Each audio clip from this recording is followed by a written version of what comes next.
It was just some guy that came through my line at work yesterday and he was like on the phone and he was like, "Yeah, man, no, I've been on tour with Gotti and Young Dolph and all of them. Yeah, I've been on tour with all of them. No, they not hard, bro. They not hard. They're just acting." And I was like, interesting. Okay, so Yo Gotti and Young Dolph, y'all are apparently not hard, not hard at all. So that's legal that's team what I just found called. We don't want to be challenging that. That's not what we're saying. That's we're not. Oh, we're not. this. We're not trying to. Kevin doesn't want to ruin the possible collab between Yo. No, I just don't want to challenge that. Like, I don't want this guy to be lying in their heart and like they fucking and then pull up. They're at your door. Look, man, Young Dolph's at your door. I don't want that. All right. I mean, that'd be a horrible way to find out that they're actually hard. So yeah. You don't say. Hey, I'm not claiming to take them on it in any sort of. I was just listen, man. This is. I was just saying what I heard. This is a random grocery store goer's opinion. Hey, you asked. I told you. It wasn't that. Anyway. No. I'm covering up our legal ass, man. All right. It's hard out here. I told you I'm carrying all the marketing weight. I got to do the legal team shit. We don't have a legal team. I lied. We don't have one. All right. We don't have a legal team, y'all. We're hiring for interns in the marketing, editing, and legal department of Neil and the Lens. So if you want that, like and subscribe. There you go. Right, call to action. Let's start the show. Yeah.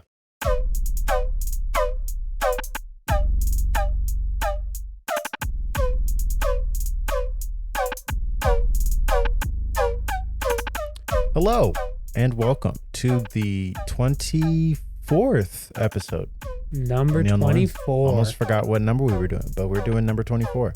There you go. Good job. How are you doing today?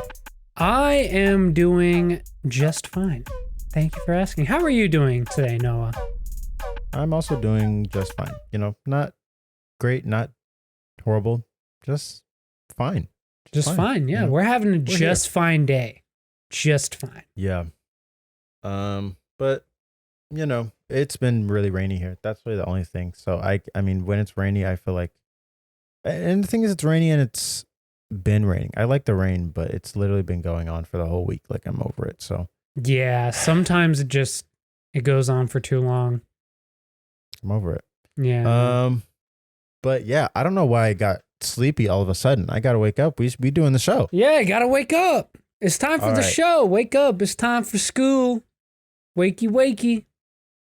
Not time for school. And I am never doing school again, actually. Come on, man. Do school with me.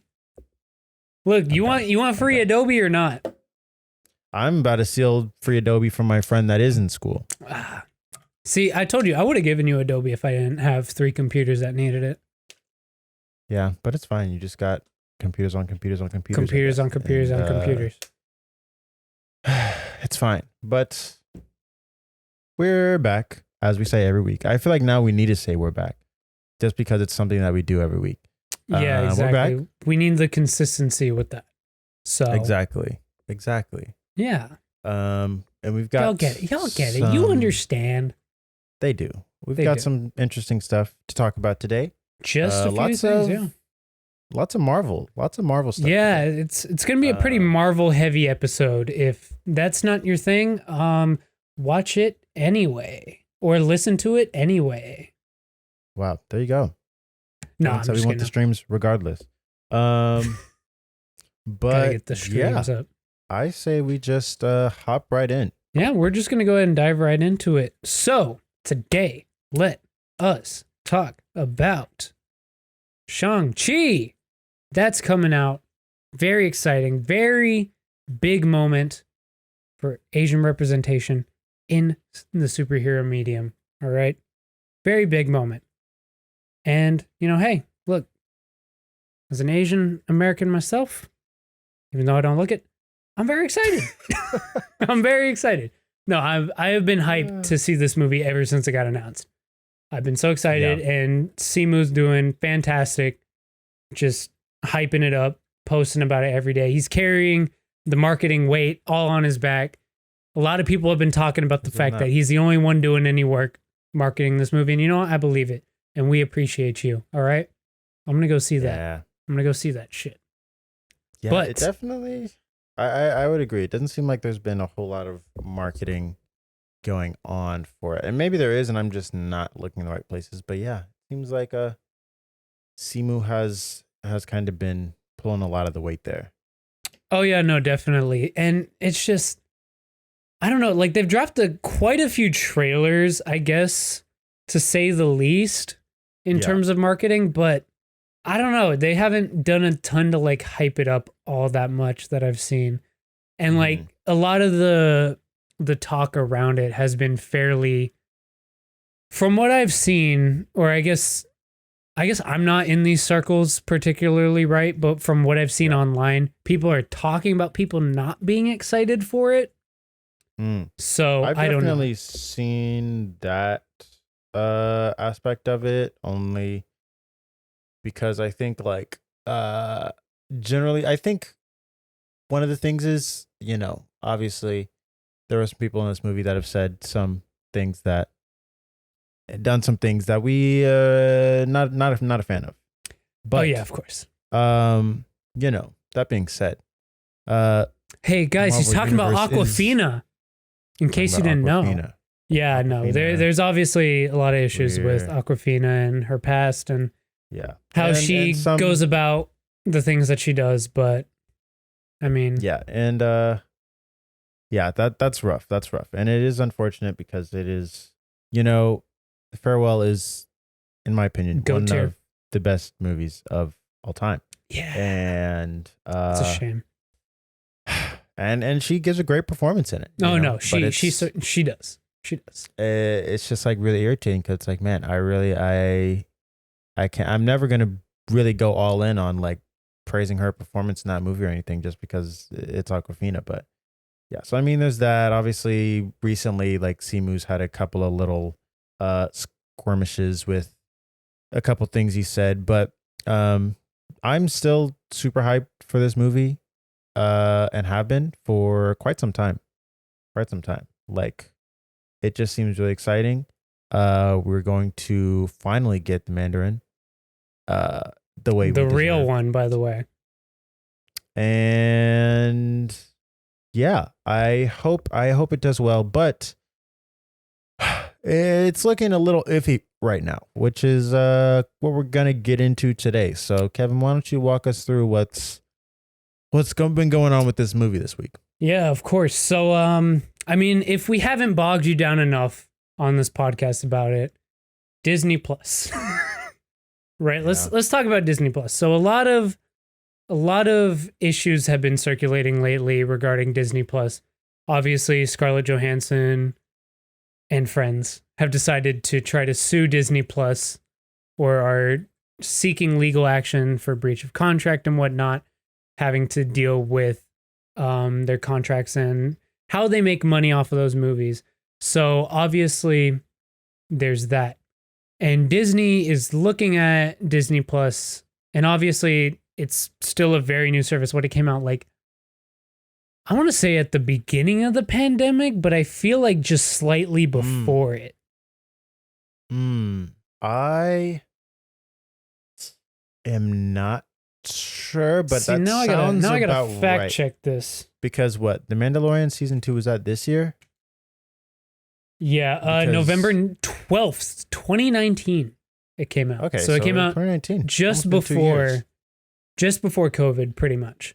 So obviously that changed a lot of things regarding how they go about business and obviously releasing their films. So a lot of what they've done is some movies they've just gone straight to Disney Plus for free, while still being in theaters, a la Luca, Soul, mostly like the Pixar. Luca was in theaters? Yeah, I'm pretty sure it was exclusively Disney Plus. It was? Yeah. No, I'm pretty sure there were theater screenings of it too. I don't know. Maybe I'm wrong. Maybe I'm wrong. I'm gonna anyway. They came to Disney Plus for free, obviously, but then they also have their Premiere Access films where they are in theaters first and foremost, but you can also watch the movie at home on Disney Plus for a premium price, as compared to HBO Max, where they've been doing simultaneous releases. And we talked about that last week. If you want to go ahead and check out that podcast, you can go ahead, and it may be in the suggested videos if you're on YouTube, or if you're listening, you can go ahead and hop on our podcast page and take a look at that episode and kind of our thoughts on that regarding, especially with the Suicide Squad movie that just released, James Gunn. Let me see here. Where was I going with that? So where are you going with that? I don't know. So in terms of how Disney Plus is going about it, they're still kind of testing the waters and whatnot. So what's happening now is they've decided, because of what I'm guessing is in response to how Black Widow performed at the box office, where it did really well first week and then second week it just didn't. Yeah. So, subsequently after the first week in theaters, it didn't do well. So they're thinking, okay, maybe Disney Plus hurt that a little bit. Obviously, we talked about that. A lot of it probably does have to do with the Delta variant and whatnot as well. Of course. But, hey, Disney's looking at all their cards and seeing what could have potentially caused it. So they're doing something a little bit different this time, or they're planning to, with Shang-Chi. And the way that they're doing it is my understanding that it's going to be in theaters exclusively for 45 days, and then it's coming to Disney Plus. Now, I wasn't sure if they were doing a paywall for Disney Plus on that, or if they were doing it was just going to straight up be on Disney Plus. I'm not sure, actually. Yeah, I'm not sure if there's going to be a paywall. I would guess that, I don't know. I feel like maybe there wouldn't be. I don't know. I feel like there wouldn't be either, but only because it's after 45 days. I'm not sure. Yeah, and then it's technically not Premiere Access. You can't call it that, but you can call it something else. But we'll see. Definitely will be interesting to see. But let's go ahead and look some more into kind of what the deal is with this. So that is the wrong scene. I'm so great at this job, by the way. Nice. But shout out to Screen Rant for this article called "Why Disney is Wrong to Call Shang-Chi's Release an Experiment." So if you didn't know, they came out with a statement explaining that whole situation that they're doing with the 45-day window in theaters and the then coming to Disney Plus, right?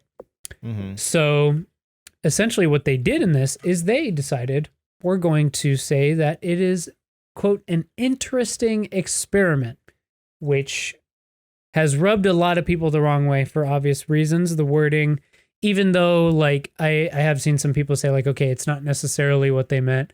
Don't take it that way, which I get, but the wording definitely doesn't feel right. And we'll get into more of that later, but let's just look at basically what happened. So once again, let's take a look at this article. The next movie in the Marvel Cinematic Universe 2021 list of projects is Shang-Chi and the Legend of the Ten Rings, which, unlike its predecessor Black Widow, will be released exclusively on cinemas in what Disney is wrongly and disrespectfully calling an experiment.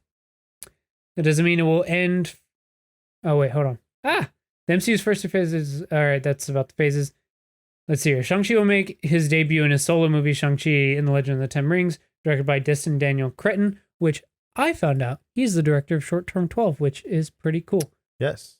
It's a great movie. Exactly. So very exciting. Lakeith is in that movie. Yes. Everybody's in that movie. Everybody's in that movie. Yeah. It's a stacked movie. Exactly.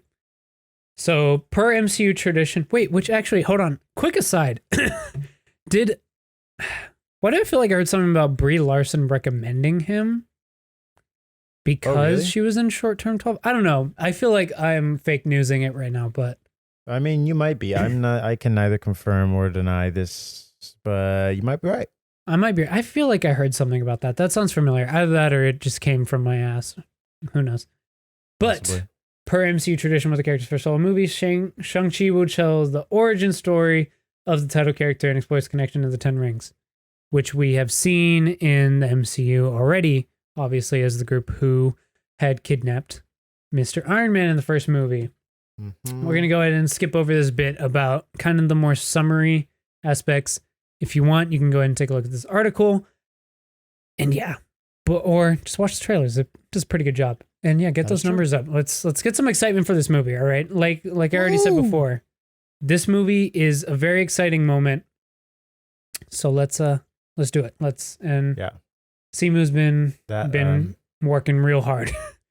So let's cheer get the for hype me season was, going. Was me trying to get the hype. I Trying know. to get the hype train You going. could do a little bit better than that, but it's fine. Oh, all right. Well, I'll take it back then. Jeez. One hop this time. So the pandemic forced studios to reschedule their releases, with many of them being pushed back multiple times, as we've seen with the Marvel Phase 4 properties, and others being sent to different streaming platforms in order to avoid losing the interest of the audience. Again, a good strategy. Disney made the latter move with some of its biggest projects, such as Jungle Cruise, Cruella, and Black Widow, latter making way for a lawsuit from Scarlett Johansson. However, Black Widow seems to be the only Marvel movie, for now at least, to be released on Disney Plus at the same time of its theatrical release, which now, if you think about it like that, Black Widow is the experiment. Yeah. As Shang-Chi way. will be released in theaters only in what Disney CEO Bob Chapek called, quote, an experiment, end quote, as it's now too late to change their plans for the movie and send it to Disney Plus on Premiere Access. I feel like that's a lie, but okay. I mean, honestly, at the end of the day, I'm totally down for this movie being theaters exclusive first. I mean, obviously, that's not a very pro-consumer in the middle of rising COVID cases, but I mean, I'm all for this kind of notion. I think it's honestly just a little bit of a better thing. And I think 45 days isn't too long of a wait for people who want to just be like, I'll just wait and I'll watch it on Disney Plus. You know? This is true. It's a month and a half. I will say, I think I think it should also be released on Disney Plus. Because there are, first off, I think in general, I'm not like married to the idea of like movies needing to be theatrical releases only. Like, I think like what matters about a movie is like people seeing it, just like Oh yeah, no, regardless of absolutely. where it's being seen, you know. So I feel like also, especially in the time that we're in right now with COVID raging on, or this Delta variant raging on, I feel like it's like, all right, we got to give people the opportunity to, as many people the opportunity to see this movie as I want to. You know, they're probably, like I said, Marvel's a pretty big family movie machine. So I feel like, you know, taking the whole family might not be a thing that people want to do right now. So Right. yeah, hey, I feel like as far as releases go, like I feel like releases should be available online like this if that's an option. Obviously there are some things like, you know, HBO Max, they made that an option. You know, Warner's did with HBO Max, and then Disney was going to do it here. So I'm like, you know what, y'all just, I say keep it going until we are in a better place. And also I think it's just not a smart idea because this is not the movie to do an experiment with for a lot of reasons. Yeah. Yeah, no, I definitely agree. I think the only thing I would say is, I don't know, I feel like this movie does deserve a theatrical release, mostly because obviously we had, I don't know how Simu's contract is written, obviously. But obviously we had the whole fiasco with Scarlett Johansson's contract and that causing the lawsuit. So Right. I think any bit that prevents Shang-Chi from performing well at the box office specifically, I think will potentially hurt the movie. And I don't know. It's, again, and you know, you were just about to say, I think that you were talking about how this isn't the movie to do an experiment on for a variety of reasons. I think, like, yeah, obviously there's, I mean, at the end of the day, this isn't like a household name yet. I mean, hey, Right. Iron Man wasn't a household name when that movie came out, obviously. But I mean, again, still working with a not very well known character. And I don't it know. also doesn't have like this movie doesn't have any big names in it.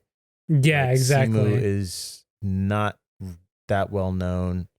Um, Exactly. Nor is his character that well known or really known, you know. Yeah. I mean, like, Like even I like with Guardians of the Galaxy, like they had Chris Pratt. right. So I mean they had big Even names yeah, attached to that project. I feel like that's not necessarily the case here.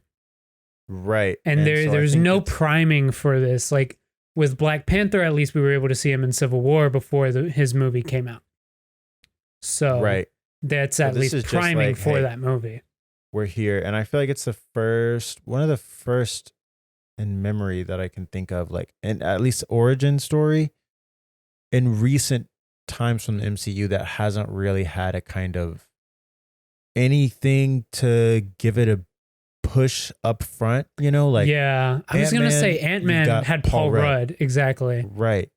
Um so you have that going for it. And then with this, it's just like the biggest name at the front of this is Aquafina, who isn't by any means A big name, a yeah. big name.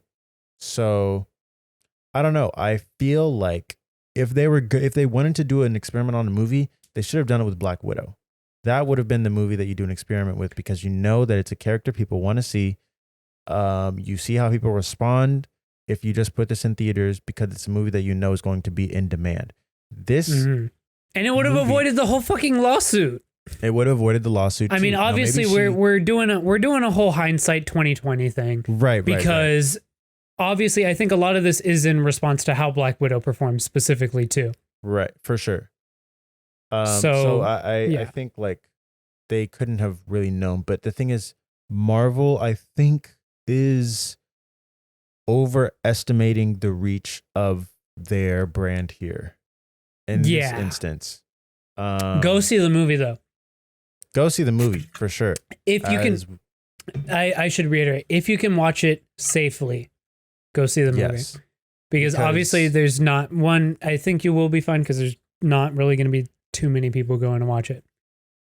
right. And I think like And also be a vaccinated lot of if you're going to go watch. yeah, too. a lot of the conversation surrounding like movies in theaters, which we've talked about, or like movies being specifically theaters only, is like slightly like a little bit ableist, honestly. Like, you Yeah. know, like it's just like we need these movies to be in theaters. Like, there are people that legitimately are like scared to go to a theater because of their like health. You know, there are like immunocompromised people that are just like, I'm not gonna take that risk. You know, and like I think that you know, like studios need to be, and they're not going to be because all they care about is money.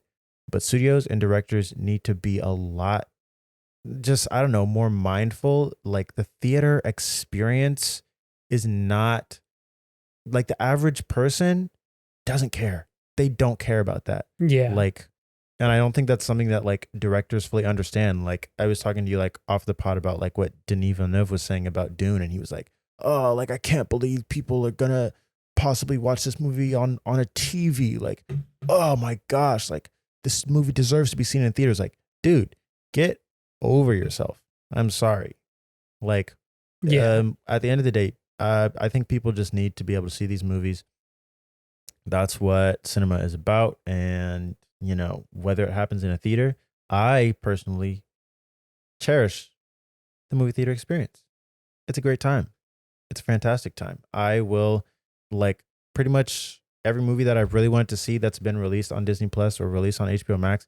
If I've really wanted to see it, I've gone to the theater to see it. So, but you know, that's not an option for everybody. So I think, I don't know. I don't know. I think these studio executives and directors need to take like 20 steps back, um, and do better and do better. So, because I have a feeling, I just I don't know how Shang-Chi is gonna perform. I don't know. I don't know. I just don't have a Yeah. good feeling about it. I don't have a good feeling about it. No, I agree. And I guess a couple of points that I want to make is that one, obviously, like I talked about depending on how SEMA's contract is written. Two, I don't know, it's tough because obviously, yeah, movie theater experience. But I think the biggest thing is that, I mean, these companies need to recognize that streaming is obviously the way of doing things now, especially when you're Disney and you have your own streaming service. That's the way things are done now. That's the way people consume media. And the guy who did Dune, that's the way we do things now. People watch shit on their phone, homie. Like, it happens, all right? Someone's going to watch your movie on their phone, whether it's released simultaneously as it is in theaters or whether it's released like a year after it. Someone's going to watch it on the phone. Yeah. And that's how things are.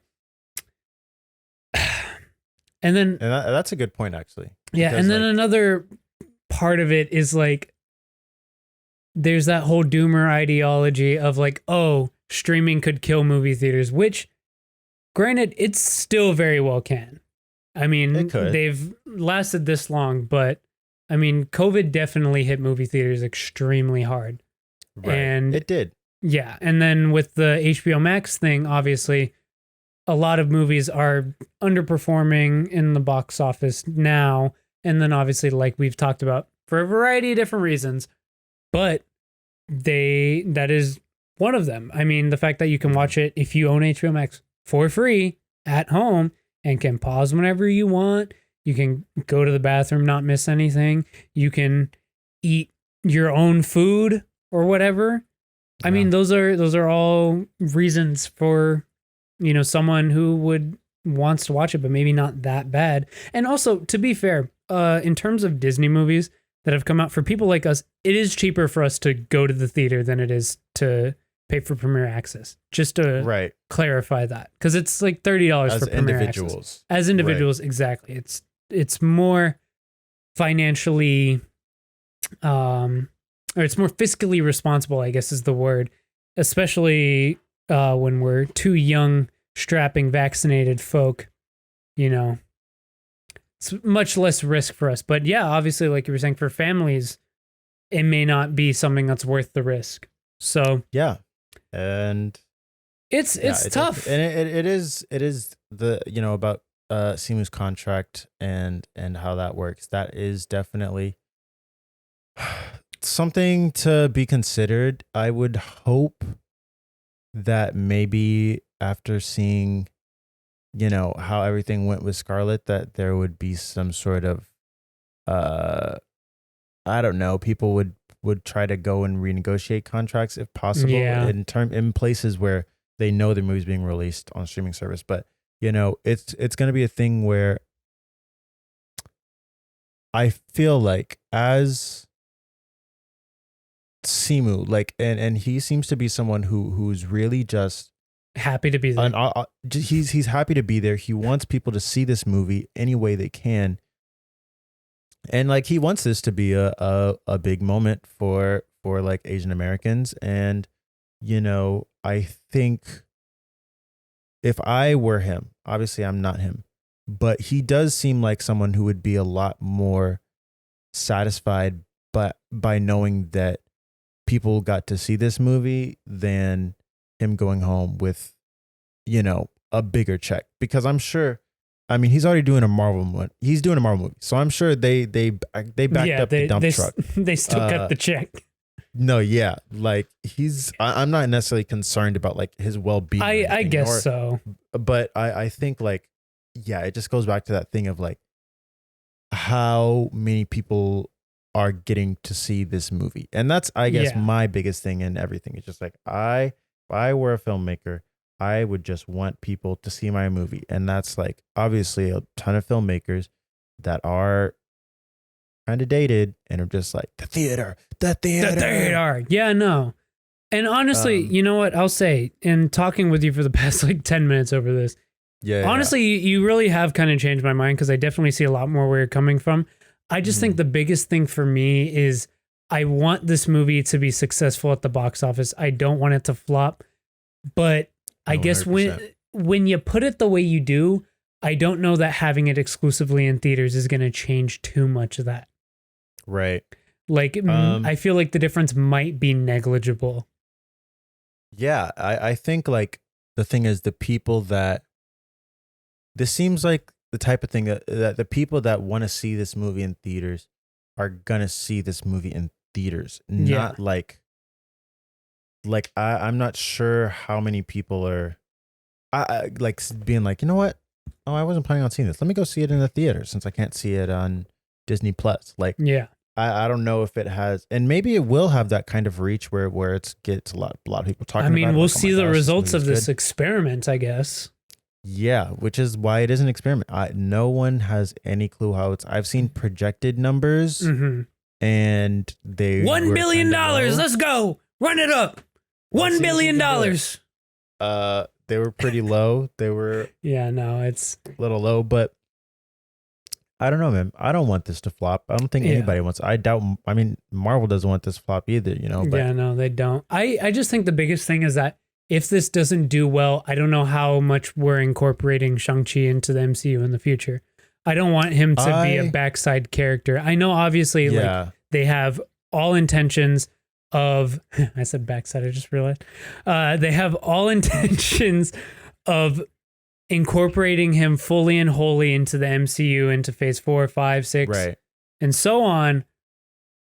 But if he doesn't do well, if he's not a character that brings in money, he might have to take a back seat to other characters. And I hate to say it like this, because I love her. I love Chloe Zhao, right? Mm-hmm.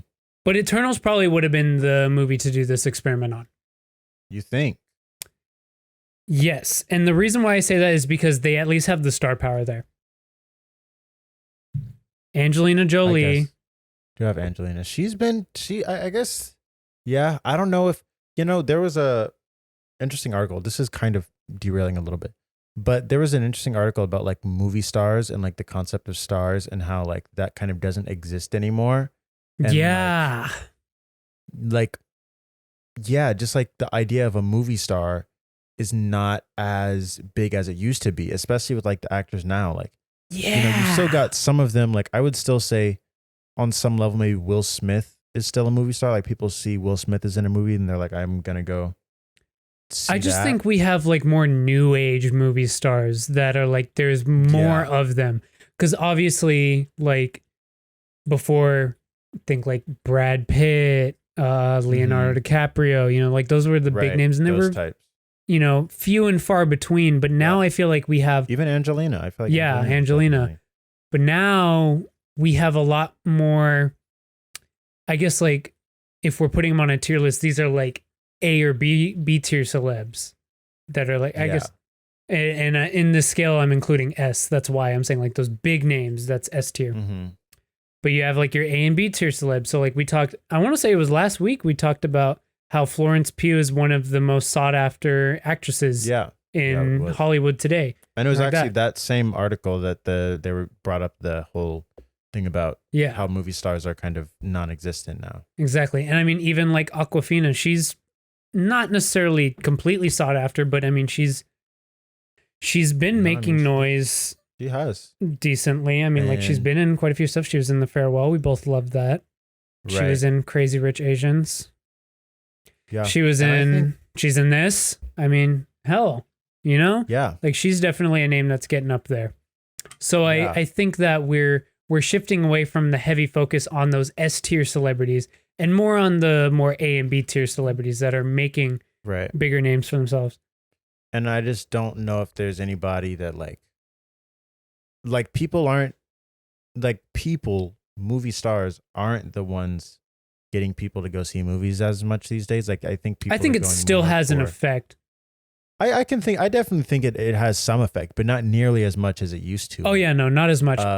But like and like you said, there aren't like I think it's also telling that like there aren't new movie stars being created, which like kind of shows that there's like people don't respond to that in the same way that they used to. Like there are not like we were saying that all the people we were naming were like from so long ago. Like there aren't new movie stars within the past. Yeah, there aren't new S tier celebs.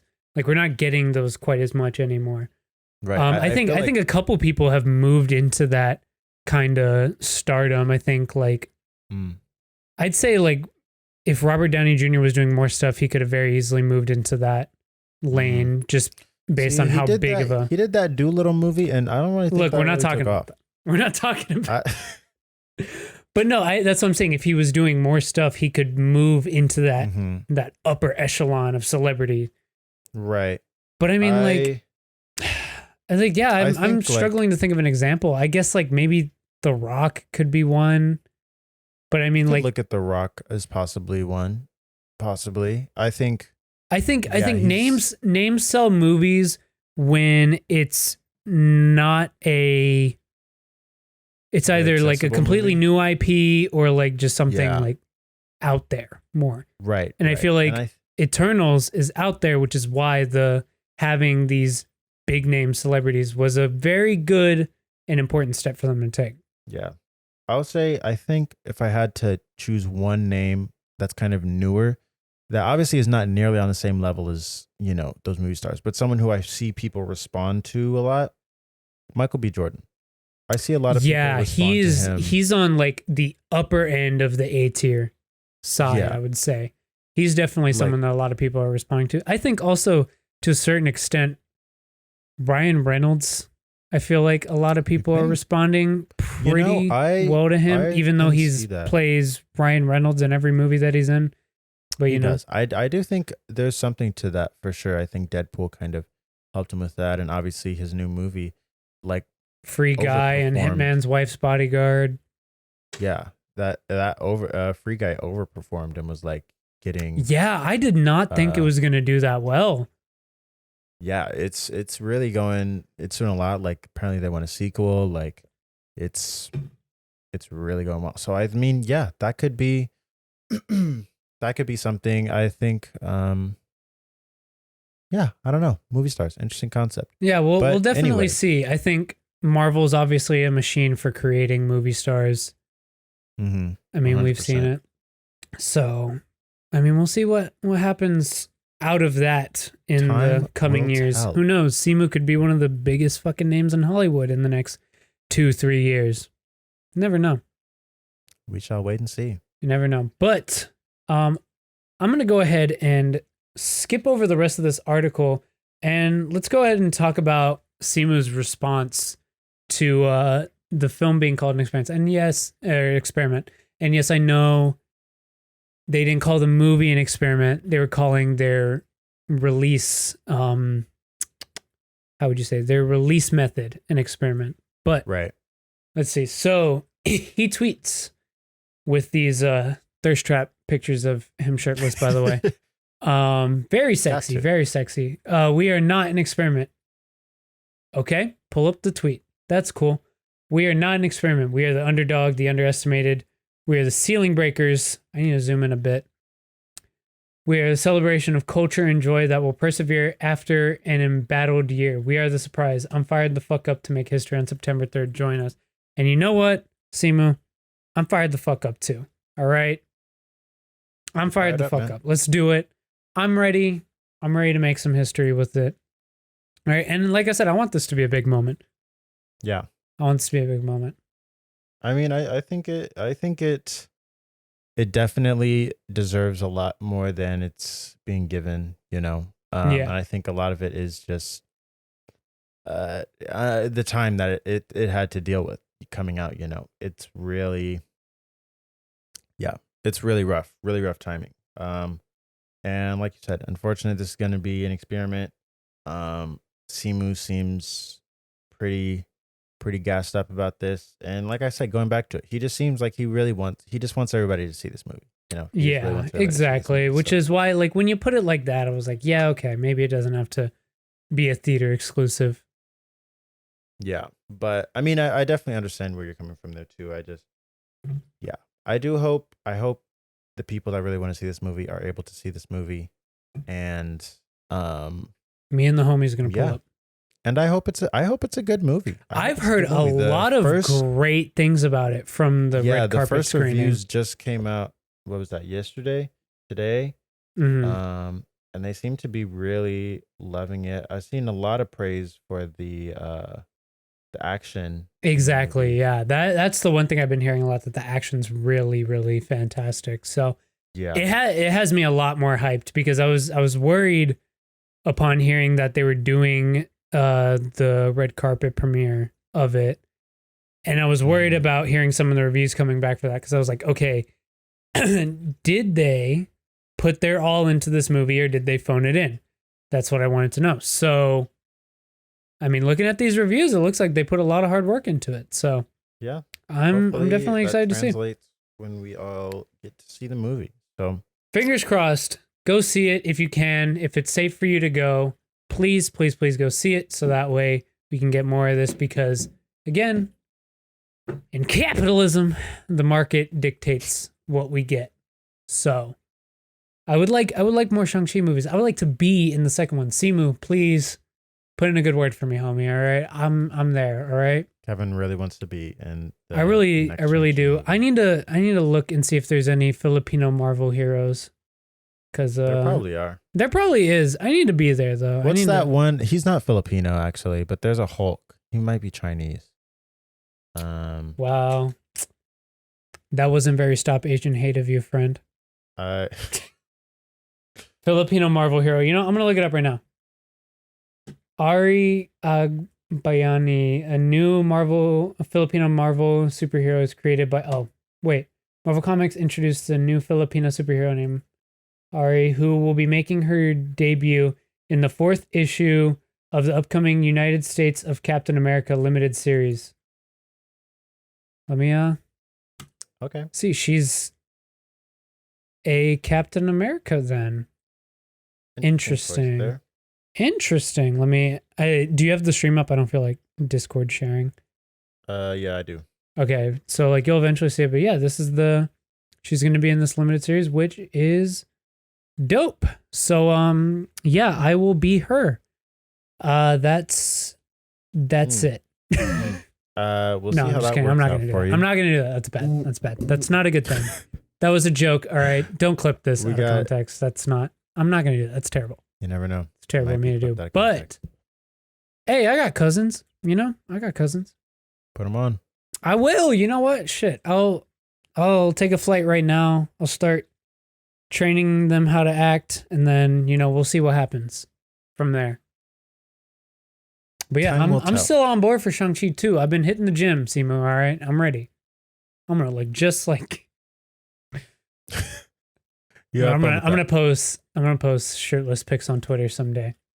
Oh really? Really? No, fuck no. All right. When we finally get that Fenty man. Honestly, shit. If I get a Brianna, I know you're obviously watching, big friend of the podcast, but of course. Hey, if you want a partnership, I mean, I'm here. I'm here for it. All right. That's all I'm gonna say. I would model for Fenty in a second. Exactly.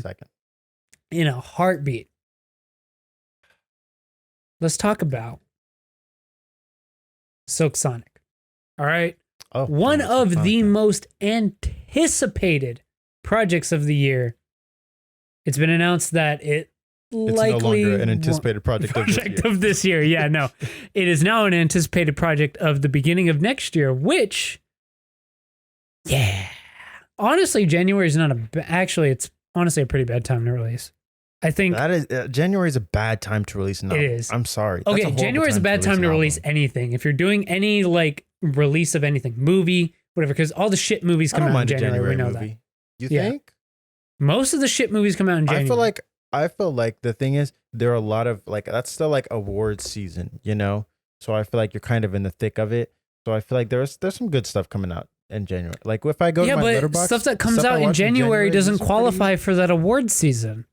That is true, but it's usually coming out in theaters. Like it's already been released elsewhere. Okay, but I mean like just straight up releases aren't just straight up releases. Like The Grudge came out in January. Come on, it's a rough year. Was that last year? That might have been last year. Yeah, it was 2020. Oh, I saw it on my 20th birthday. What a waste of a day. But dang. January, it's not a great time to release an album, specifically because, I mean, we've talked about this before. At the end of the day, a lot of people strive for having songs of the summer, which Skate could have been if they released it earlier. That's all I'm going to say. I think Skate could have been bigger if they released it before Leave the Door Open. No, personally. You don't think? I don't. I mean, I guess it's more like accessible, but I still Because it's think not leave the really door making. open. It's not making that noise. It's not making. Well, it's because really like, I don't know. I guess Leave the Door Open had the hype of just Anderson .Paak and Bruno Mars are teaming up. You know, like it had that hype around it. So I definitely think Skate's a more accessible song. I think it is more useful in setting, because I'd play Skate at the party, but I would not play Leave the Door Open at the party. You wouldn't play Leave the Door Open at the party? Not at the party. It's too low key. Leave the Door Open is getting played everywhere at this point. It is, but like you can play Leave the Door Open at the party. It doesn't feel like a party song. Like maybe at like towards. You come to my party, maybe when I'm playing Leave the Door Open. Maybe when the first group of people start to leave and it starts to wind down, it's really chill and whatnot. It's like we're just vibing, you know, we're sitting, you know, doing whatever. I don't know. Skate feels like more. It's the upbeat. It's the fun. It's the. I mean, yeah, no, it does. I think the reason I say that is because I think Leave the Door Open is such an amazing song. Skate That's is what also I'm a good saying song. though. But I just think when you put Skate up right next to Leave the Door Open, it's just like, I guess so. Like I just think it's because Leave the Door Open is so good, and Skate is good. You know, Skate's just more. It's more accessible, though. It is more accessible. I think not even issue, because if this was the first single, I don't know why. Whenever the song comes on in my car, I skip it. I skip it now. Leave the Door Open? I don't. Skate. Oh, Skate? Dude, it hasn't come back on much for me, honestly. I haven't really, like, when it comes on, I'm like, skip. And it's like, the one time I did let it play, I was like, oh, it's still a good song. Like, it's still a good song. I don't know what it is. If it's Silk Sonic fatigue because Leave the Door Open, like, was did everywhere. Too much, or yeah. I like it, and it's still a good song, and I'm still definitely anticipating this album. But I will say, I think the hype train has lost a lot of steam. Oh yeah, no, definitely. Steam. And they could have definitely capitalized. There's no reason they couldn't have released this in the summer.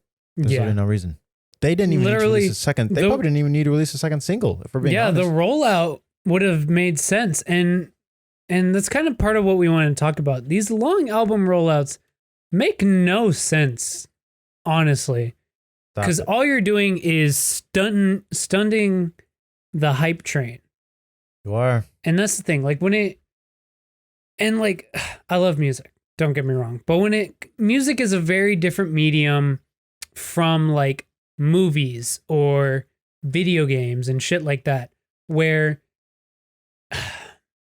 that music is something we consume often a lot more passively. I mean, not us, obviously, but because we have a whole fucking podcast talking about it. But, you know, video games, movies, TV, they're a lot more of an active investment that you have to engage with. So building up a lot of hype over time is important for that, because you have to be like, okay, people need to be ready to engage with this thing. Whereas music, it's just like, yeah, we'll throw it on in the car, but half the time we're talking to our friends in the car, like, hopefully paying attention to the road in the car. I know some of you Texas drivers don't do that. But, you know, and these long album rollouts are stunning the potential growth. And I think, yeah, like you said, they could have very well just released this album in the summer. But I will say, to its benefit, at least from our perspective, I think it getting pushed back will help us be able to look at this album more for what it is rather than just simply being hyped up about it. Because we'll be further disconnected from the initial hype of it. So we'll just be like, okay, here it is. Let me just listen to it for what it is, as opposed to being like, holy fuck, Anderson .Paak and Silk Sonic and fucking Bruno Mars and like that. That is true. That is true. I do think, though, this album would have, I think it was going to deliver regardless, even with all that hype. No, it definitely would have. I just think in the off chance that it's maybe not as good as it's hyped up to be, being pushed back helps it a bit. Yeah. But it also could hurt it because obviously increased expectations come with time. And Also, this really would have hit in the fall. I don't know. It would have hit in the fall. I for feel like me. it would have hit in the summer for me. I feel I like don't this know. would have I been a feel summer like album. there's gonna be less stuff like Skate on the album. I don't know. I'm See, expecting my more thing like is, you think it's gonna be more laid back and smooth? yeah. I don't know. I don't know. I still kind of want it. I still kind of want. I would have wanted that for summer, honestly. I would Because have here's too. I my don't thing: know. in the fall, winter, I'm trying to cuddle up and listen to Phoebe Bridgers by the fire. Okay, that's my vibe. And when we get to fall and winter, that's like I have certain albums. I'm like, you know what? This isn't for right now. I'm putting this to the side because whenever November rolls around, I'm cracking this out.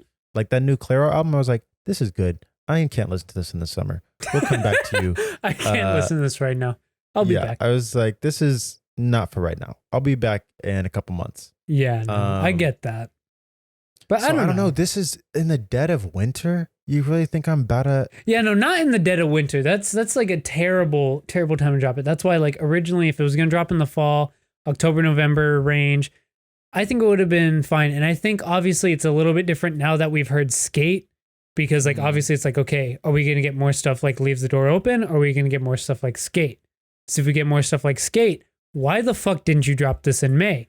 If we're gonna get more stuff like Leaves the Door Open, you really should have dropped this in September, October, November. They should have. And you know what? Apparently, it was. Or I mean, supposed to be shit, push it to released in the February. fall. Push it to February. Even I hate a winter album. Honestly, like at least drop late winter, February. You have the, it's we already know it's gonna be smooth and romantic as fuck.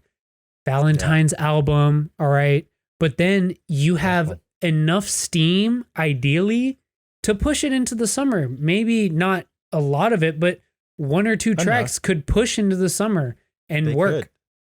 And you know what? You dropped the bag. You fumbled the bag. Around March, it's already gonna start getting a little hotter out. You know, like Exactly. there's in January, like spring break. my thing is I think I've said this before. My thing with December and January releases is that I am generally not like I feel like in those times we tend to spend a lot more time at home. You know, like they're just holiday seasons. You know, I think we just tend to be indoors a lot more. I like my music.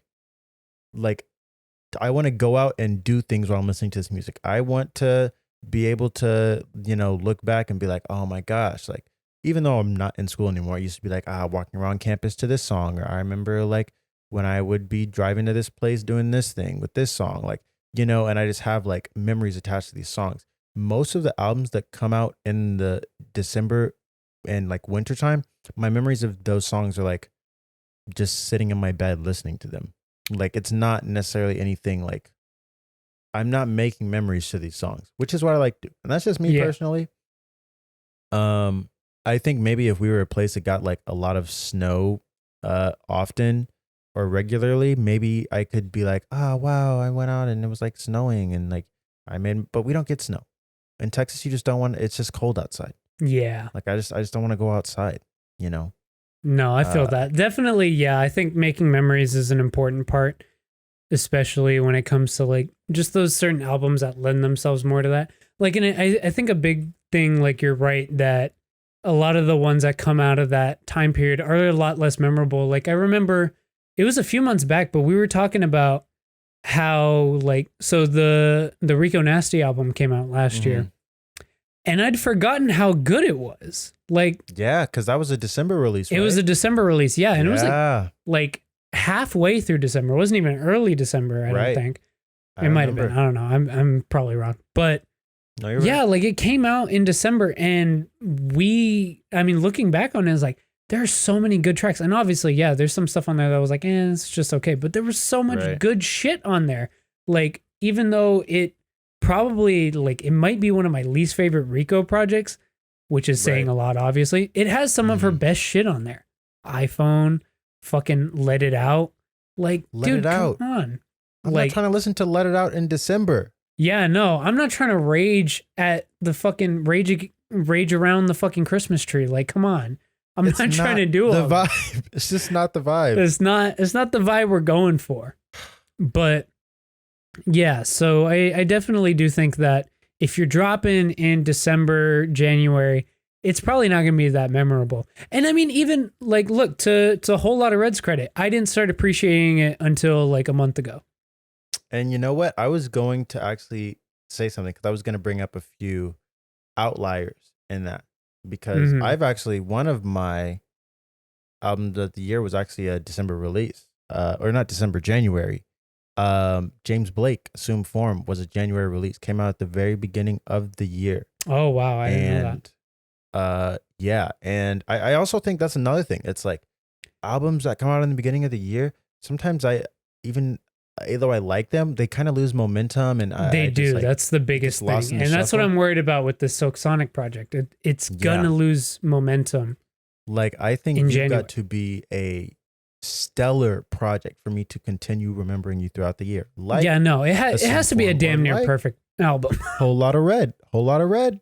Hey, it for me has persisted because I saw a tweet the other day that was like no one appreciated or liked Whole Lot of Red on the first listen, and I was like, stop it, Because because I I did. did. Yeah, I fucking knew I it. did. And I was there Christmas Eve in my bed, raging, just raging. Man. Uh, and you know what? That album, it still might get a spot on my year end list, you know? It's But, looking like it for me too at this point now. It but might. I might it maybe just honorables, but you know, hey, I'm gonna see if I can fit it in. I want to try to fit it in. Honestly. I've listened to way too much shit this year. Yeah, you did. I just think I'm like at I need 250 projects right now, by the way, guys, just about. Jesus Christ. And I still have Also, a whole playlist I of catch wonder up shit. when you listen to so much music, I feel like doesn't some of it start to just like Some of it does don't you get fade into the tired? background, but most of it is just like, Yeah. oh, are you saying like, do I get tired of just No, straight but up I mean listening like to that much that music? too. Like I feel like sometimes because you consume it at such a high rate, like sometimes things can just like kind of hit your ears and you're just like, okay, yeah. But see, I get that because it does happen. But my Yeah. philosophy is if it's good enough, it won't.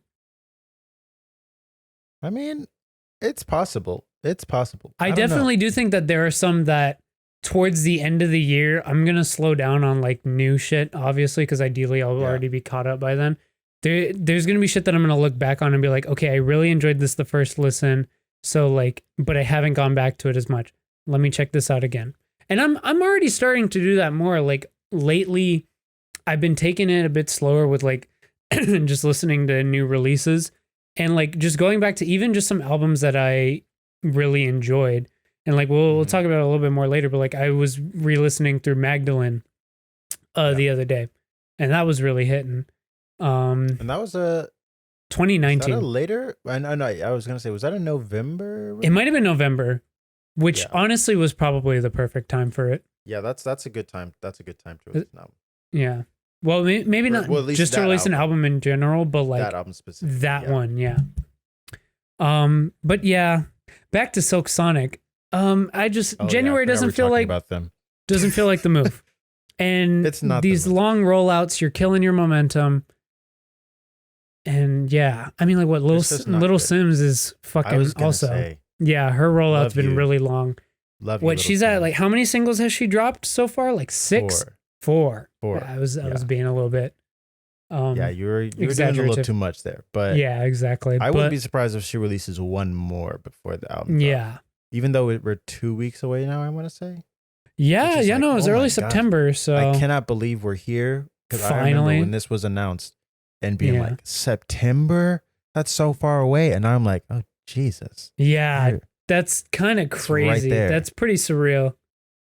I It's don't know. kinda I think keep album rollouts no more than 3 months. No more Yeah. than 3 months out. 3 months out is like the absolute max. Don't ever do any more than that.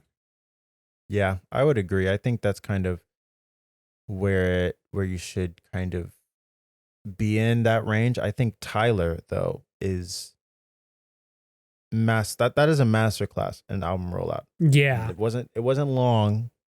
No one like, expected the it initial was one. Like what? It we're was all like, okay, it's 2 years Tyler's supposed to drop, but right. no one was necessarily expecting him to come so soon. It came out of Yeah. nowhere, and we weren't waiting for that long. We got like 1.5 singles because like technically What's Your Name was kind of a single, but not really. Yeah, I guess a little bit, and we got that in Lumberjack, and I mean Tyler tends to do very very short album rollouts, so I think Yeah. the same. It was the same for Igor. It was like maybe 2 weeks, maybe less than 2 weeks, and I think Right. I mean it was the same for this album. I don't even know if it was 2 weeks. Yeah, it did. It actually, did but not feel long at all. It felt like 2 weeks. I think it was It's just like because Lumberjack came out. I think Lumberjack came out and then 2 weeks. If you want to count when he Yeah. started his rollout, I feel like maybe like a month. It took a month for the album to come out since it? he You think? started rollout. I would say I it guess was secondly shorter. the Billboard, and then I don't know. I feel don't like know. even My with the my Billboard, it might time be my shorter. timeline's all fucked up. Let's see. Lumberjack came out June 16th. I'll Never Forget Lost came out June 25th. That's I gotta look at the calendar. I'm looking at the calendar now. 16th. Yeah, 16th that's to 1 25th. week in between the single and the fuck. Yeah. Like those are My- quick turnaround My times. internal calendar is all fucked up. Yeah, it was a little messed up there. You got a lot going on though. You got a Yeah. lot on your plate. So But I mean, but no, hey, yeah, that's how to do it. And obviously that's on the short side of the spectrum. yeah. But you know what? I'd rather get things on the shorter side. Like I think this like building hype for months and months and months is just like stop it. It's for very Stop specific people. It That's is the for very thing. specific people. Like Kanye's allowed to do it.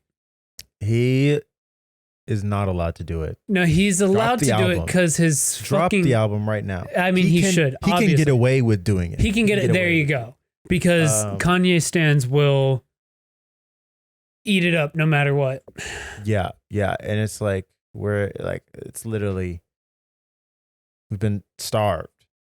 Like Kanye's literally starving everyone Yeah, with exactly. this album. But like I don't know. It's just I'm not a fan of long album rollouts. Like you said, 3 months is, I guess, okay. That's even a long time for me. It I is would long. prefer That's why 2 I'm saying months. that's the absolute maximum. I Just would because I prefer, think like if I okay, so let's say it's May, right? Let's say Yeah. it's May 5th. Okay. We're gonna okay. let me can I pull up a big calendar? Big 2021 calendar. I just want a picture of a 2021 calendar. Oh my gosh, just give me the full fucking image. It's not gonna happen. Here we go. No, we're here. Okay. So let's say it's May 5th, okay? And I start like, not necessarily like my album. Let's say I drop my first single then, okay? Okay. Let's say I drop my first single then, okay? And then you could ride that hype for a bit, all right? Because it's a single. Not necessarily any indication of an album yet, but this is still the beginning of the rollout because this is the first single that dropped, Okay. Yeah. all right? And That's then another thing is like just because you drop it doesn't mean that like some people drop singles, but they're not like this is the start of my album rollout. Yeah, It's like, it's a exactly. single. It's just a single. Exactly. But so I guess this is kind of the cheeky way to do it. So drop a Yeah. single May 5th, right? We could ride that out for 3 weeks. Let's say I'm a big enough artist. I can ride that out for about 3 weeks. I say 2 to 3 weeks. That feels standard for honestly. Like even in any artist, I would be like, Yeah. Alright. Let's say Ride it 2 out. 3 weeks. And then I don't know, fuck it. June fucking 7th. I go live on Instagram and I drop a snippet or something, right? Okay. yeah, June 7th, drop a snippet. Wait a week, right? Mhm. June 18th, drop that single. Okay. Following day, album coming August. That's 2 months of waiting for an Yeah. album you didn't know about. So, but technically, still, if I started in May, that was the start of the rollout. So I guess that doesn't count, but 3 months is not as bad. 3 months, I guess, is not horrible. I just like I personally I like my albums quickly. And if you here's my Expeditiously. thing. If you keep me fed, because album rollouts are about building momentum. Yeah. If you are constantly able to build my momentum, another thing is that I think artists need to take into more consideration. You can build more momentum with more promotional things in between the times that you're doing singles. Silk Sonic dropped Leave the Door Open and essentially dipped. Yeah, they just Like said there we're out. was they had a couple live performances, scattered here and there. They had the Grammys one, and then they had what? They had another one, I don't even but they remember. didn't really give us anything.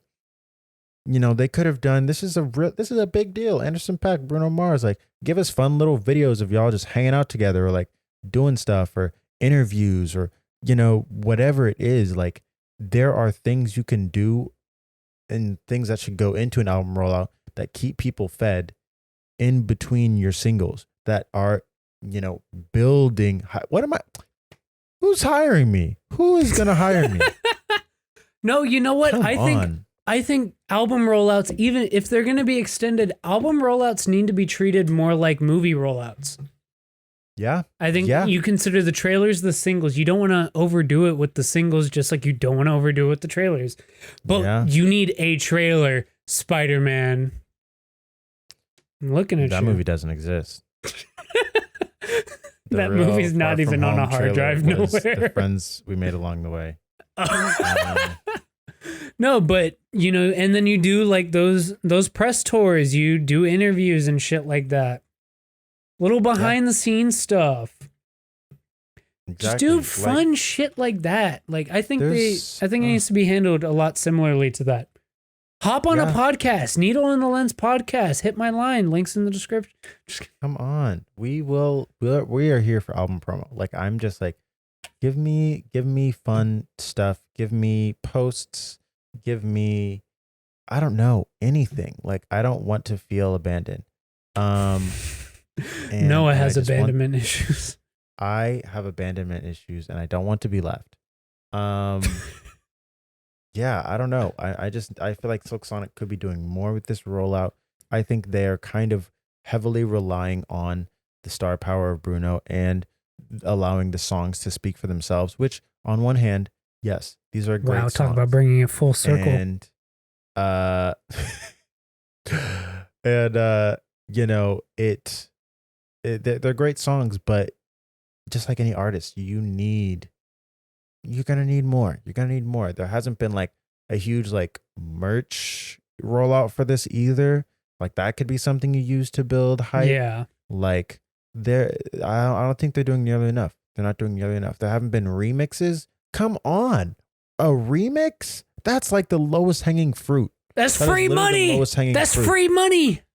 It is like, why is like Lil Nas X is doing laps around some of y'all? Yeah. Come on. He's In terms of killing marketing, it, and he's having a on. really long album rollout. He has had a long album rollout, When but- did and you know Montero what? come out? Or when did Like the Call Me by Your beginning- Name come out? My Not, bad. I don't want to say the beginning of the year, but probably around the same That was time. it was Silk the Sonic early dropped. part of the year. When did we do that episode? Let's find out. YouTube.com, Needle in the Lens. It was literally around the same time Silk Sonic dropped. So it had to have been like near February. That song came out in April. Montero came out. Well, actually, maybe it didn't. I don't know. I'm looking at this 4 months ago. April, yeah. April. April. Oh, well, it probably end of March because we shot the podcast we uploaded the podcast April 2nd. So it's probably Gotcha. end of Let's March. see. Yeah, March 25th. So Yeah. And and we you haven't know, gotten anything since then, aside We from haven't. Industry Baby, but we haven't gotten any news on a release date. We have. I'm he not said upset by about the it. summer. But you know what he has done is he has built hype. He has continued to build hype. He didn't just drop one song and then drop another song and then drop another song. He and made just kinda let them 1,000 ride. TikToks. He made so many TikToks. He's He had made controversy, which I interesting- mean, I guess is probably the biggest part of it. Is he's the It king of probably- controversy. Probably is. Yeah, that definitely helps, but I think it's also just like whenever he drops something, there is so many people talk about it that when it's like time to drop in something else, it's like, oh my gosh. And like even when he does drop a song like Industry Baby, he's got the whole album trailer or the music video trailer that came out the day before, which he incorporated with the whole Nike thing that the whole Nike lawsuit that he had going with Montero before. Like, yeah. I need to get in touch. I'm doing a mentorship with whoever his marketing team is because holy shit, they are amazing. They are. And it's probably him, a lot of it too. Yeah, honestly, I mean, a lot of it are probably his ideas, but I guess like I'm just thinking like the team that puts in action. No, the team, he's got a great team too. And they are killing it. They understand how music works and how album rollouts work. Like, yeah. And how to build hype. And I think that's something a lot of people are losing sight of. And once again, remixes. And actually, he hasn't even done a remix yet. Yeah, he hasn't even done a remix for any of these tracks. They're just standing alone, like they're standing well enough on their own. But I think Silk Sonic, I wouldn't mind a remix. Not for Leave the Door Open. Please don't. Please, I don't want to hear that song anymore. But like, give me a Skate remix. Yeah, Skate remix with... Who we getting on the Skate remix? Frank Ocean. No, definitely not Frank Ocean. I don't know who. But, I'm trying to think who would slide on that. Pun intended, by the way. I could see possibly. I want him as a feature on the album, but I could see Gambino having some fun with that song.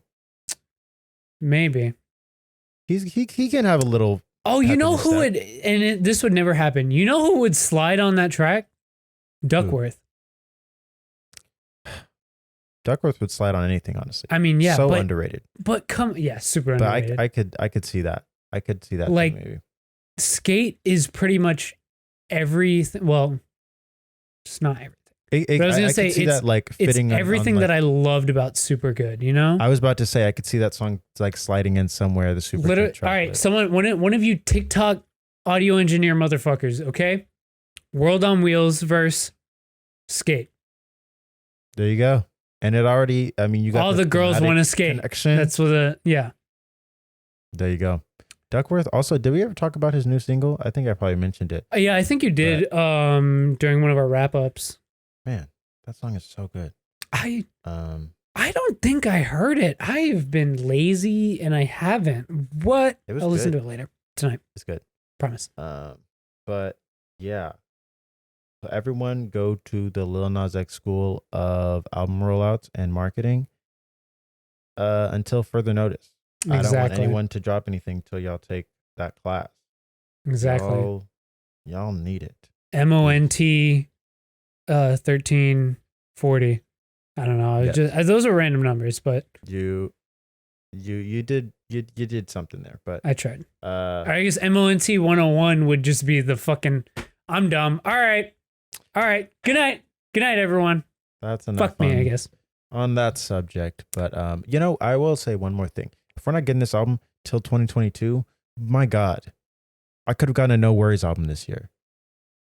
Yeah, or even just like an EP to keep us fed. Something, because I know they've been working. They were teasing it before they announced Silk Sonic, and then because even remembering that's what we were hyped about at the during our first episode. Yeah, we were like, oh shit, Anderson .Paak should be dropping this year, and potentially it's going to be a No Worries project. Yeah, because they did something earlier this year. There was like some virtual festival they did where it was like a No Worries performance, and they premiered a new song, and they were like, yeah, we got stuff coming this year. And I was like, oh yeah, let's liar. Go. Like Silk Sonic. Now I doubt we hear anything from No Worries for this year or next year. Yeah, because if any year was going to be the year, it would be this year. Yeah, because they're not gonna do anything to try to detract from Silk Sonic next year. Oh, absolutely not. Absolutely yeah, no. Not. So next year they'll just be touring and promoting the album. They'll probably ride that for another year. We're not going to hear from No Worries or Solo Anderson till probably 2023. Feels bad, man. That's not okay. That's not This okay. is not as excited as I was about this project. I'm just like, man, this is so exciting, but at the same time, why y'all doing me like this? Yeah. Why y'all It doing me like sucks. this? But that's enough about that. See, this is Yes, why I I said this is why I digress. said at the start. I was like, I don't, when you're like Silk Sonic, I was like, no, it's just gonna be me being mad for like 20 minutes, and here we Hey, are. sometimes you got to get angry, all right? Like the Hulk, I'm always angry. who's a Marvel It's fine. character. Let's talk about Marvel's What If. That was clunky. It was clunky, but it worked. All right. So, again, if you've been a fan of the podcast for a while, you know we have our like kind of whole show of the week thing with Mhm. the Marvel shows. So, yeah, the second episode dropped, and it was the episode that I was not excited to see because I didn't want to be sad. I felt a lot of things, especially at the Oh, you end. were. Yeah, at the end Oh, when yeah. the dedication, I was like, oh. Yeah, that was pretty sad. It's like I was fine the whole time, Yeah, but I was like, that was a little sad. I'm not gonna yeah, lie. rest in peace. Fuck, man. But Yeah. we got to see one of Chadwick Boseman's last performance in this episode, Yes. and he was playing T'Challa as Star-Lord in this, which I will just come out right and say I think they handled this episode a lot better because they changed a lot more of the beats. That was the biggest thing. My biggest gripe with the first episode was that it followed most of the same beats as Captain America: The First Avenger. Mm-hmm. And that's all it Yep. was. This, we already started off and it was drastically different from the first Guardians of the Galaxy like film. immediately. Exactly. Fucking Thanos is a Ravager. Like, what? It's wild. What? It's oh, yeah. wild. Spoilers, by the way, guys. Oh, of course. Whoops. Of course. Which also, it didn't sound like Josh Brolin at first, but then, I mean, I checked, it is him. Yeah. But really? like, it sounded like him to me the whole time. I don't know. Maybe it's just my TV speakers, but yeah, it sounded off. I don't know. I agree. I agree with your thoughts on this episode. Like, literally like 3 minutes into it, I was like, oh my god. Yeah, like I'm having so much. I'm having fun. Now? Like, this is because immediately, it's like, how the story goes. He's like, I'm Star-Lord, and then he's like, who? But then he's like, Star-Lord, like, and I'm like, oh, okay. Yeah. It was funny. I was laughing. I was really into it. I think the story was really interesting, and like you said, it was different than the first Guardians movie. Like, it hit completely different beats. It was just a really fun time. I had so much fun with this. It was a really funny episode too. Yeah, no, it was. I wasn't expecting to laugh so much, but I was like, this is just a good time. Like, this is just a really good time. So yeah, I'm happy that they kind of, that first episode seems like maybe it was just an outlier. I mean, it ideally would be, because like I think the main issue with that is it's just like it's a very simple switch. Mm-hmm. Whereas a lot of the concept ones are like a little more complex. Like, okay, it's T'Challa specifically. It's not just like, oh hey, what if Peter Quill was black, right? Right. Yeah. Well, that would be like that would be like, all right, cool. We just hit all the same beats of Guardians of the Galaxy 1, but he's black now. So it's different. It's T'Challa specifically. He's supposed to be the Black Panther, but he doesn't end up getting to be. He becomes Star-Lord because fucking Yondu's guys made a fucky wucky. They did. And, and he, as a young kid, had dreams to explore the world, and then Yondu took him to see the universe, and it's like, boom, wow. Like, you're already hitting different stuff. And, like, based on some of the other ones, it looks like they are going to be pretty different. Obviously, the zombies one, completely. That's fucking completely different. Right. I don't remember a lot of the other ones. There's the one where Killmonger saves Tony Stark.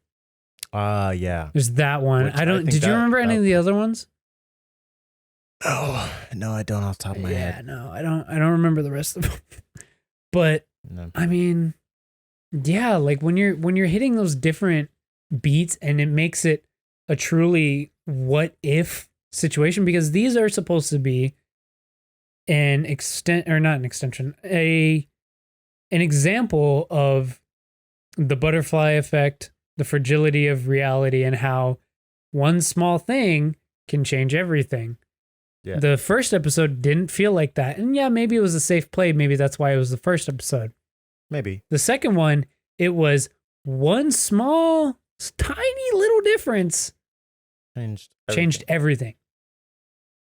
It literally made Thanos not Thanos. Yeah, we wouldn't have.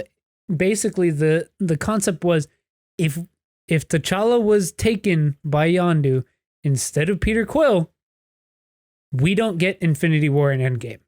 Basically, we don't, because Thanos is like, you know what? Hey, I'm gonna be a nice guy. Which is kind of a little bit. Would that really happen? It's power to T'Challa. He's just such a great guy. That's the power of Chadwick. He's a persuasive motherfucker. Yes, he's still so good in this role. And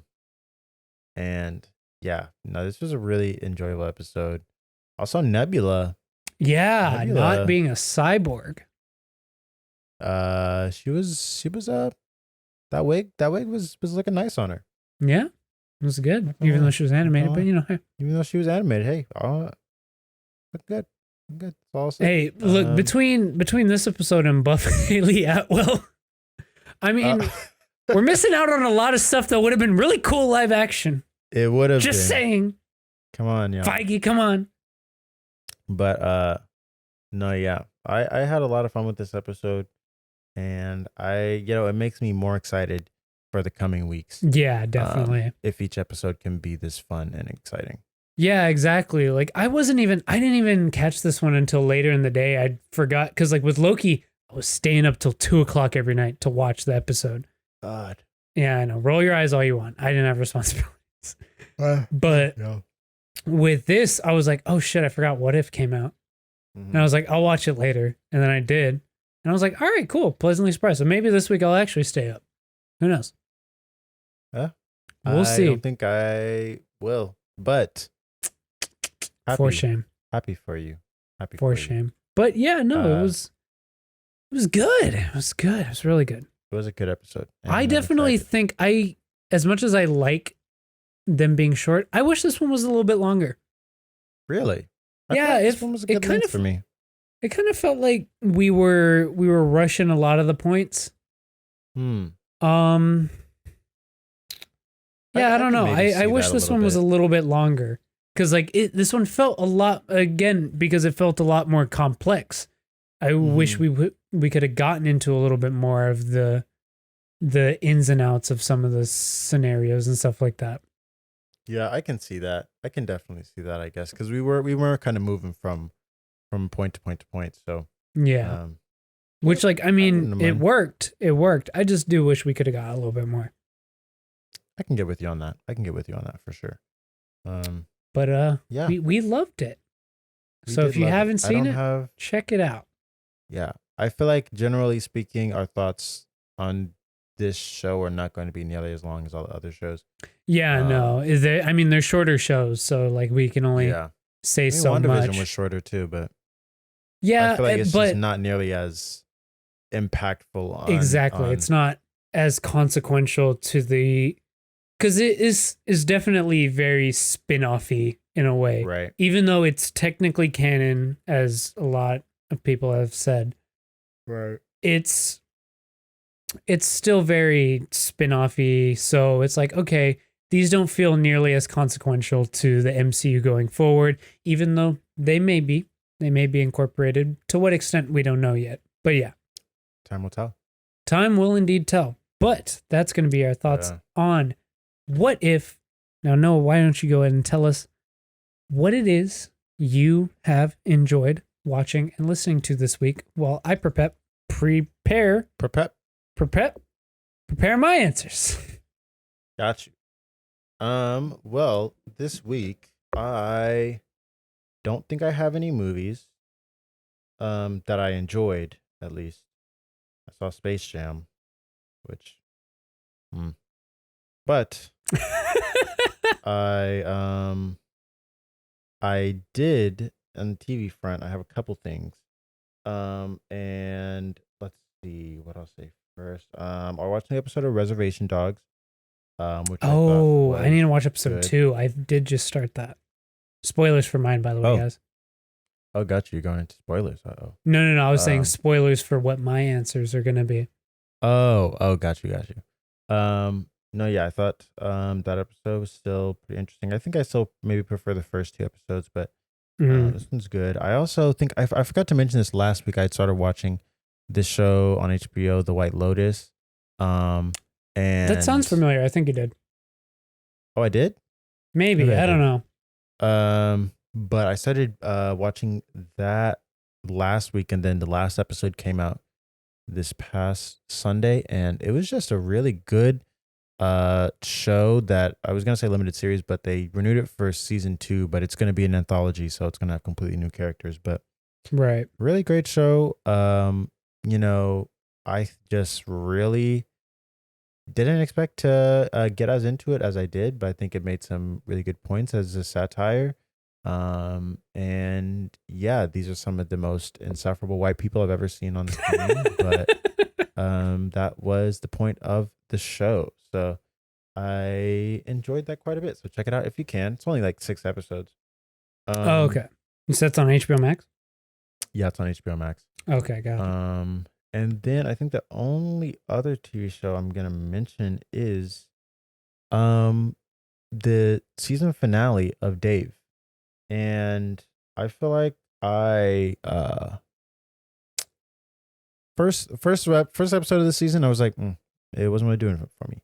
But every episode after that has just been was just really great. Like I think it first season of the show I was like, oh yeah, this is like actually like surprising that it's like this good, and it's like funny and whatever. And this season I'm just like, wow, this is like a surprisingly mature show that yes still is funny at times, but is just like genuinely surprising. And like this last episode like almost had me tearing up. Like it is Fuck.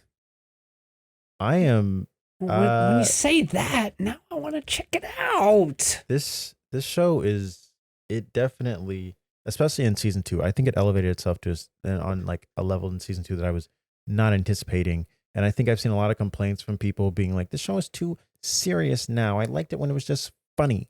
And it's like, here's the thing. Those are the people that are Little Dicky's fans. Those are Little Dicky fans. Yeah.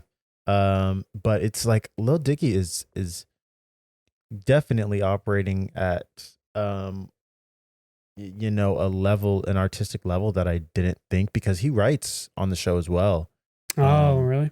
So yeah, and this season finale was written by him and directed by Alma Harrell, who is the director of Honey Boy, which is another thing I'll say.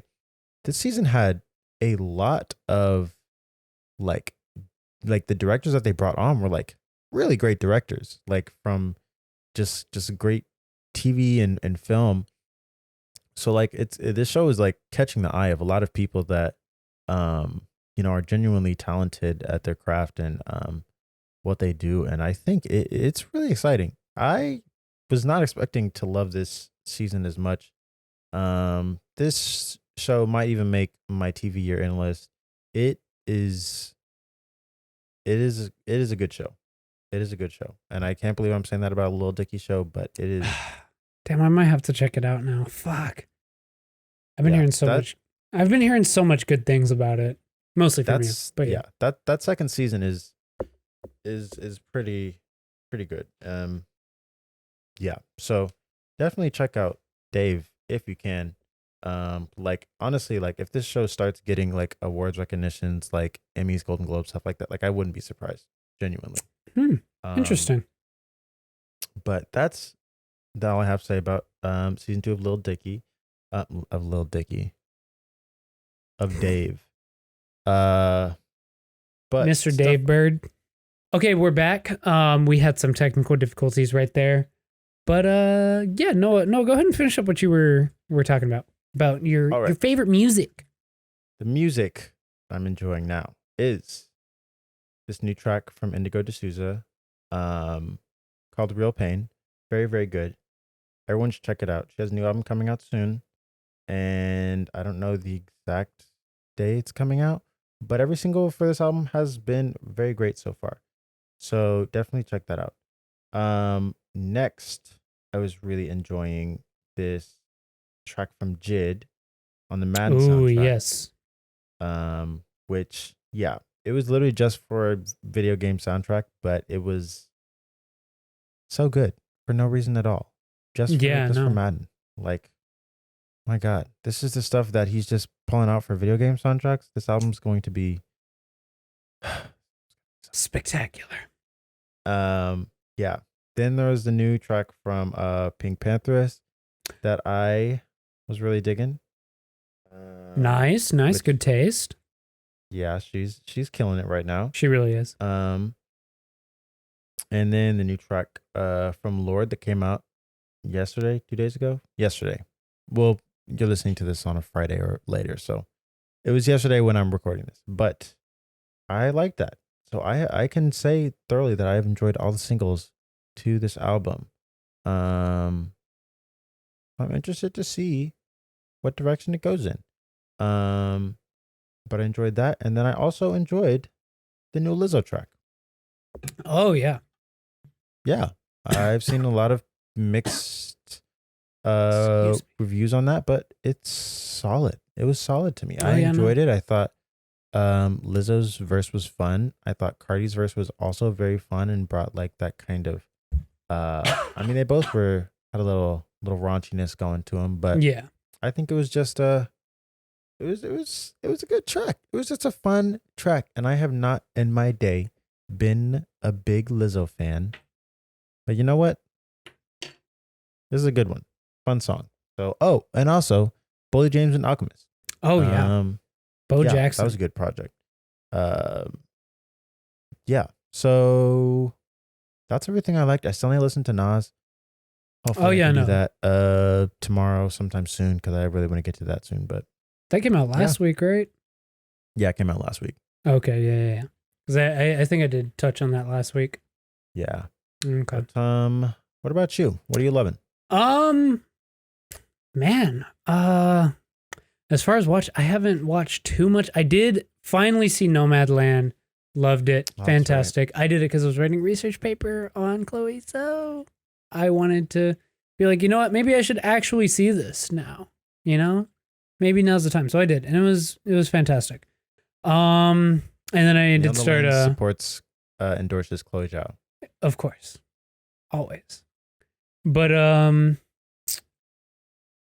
then I did start Reservation Dogs. Oh, I think I watched. I don't know if I said that. I don't. Yeah, no. I think I watched it at the end of the podcast last week. Okay.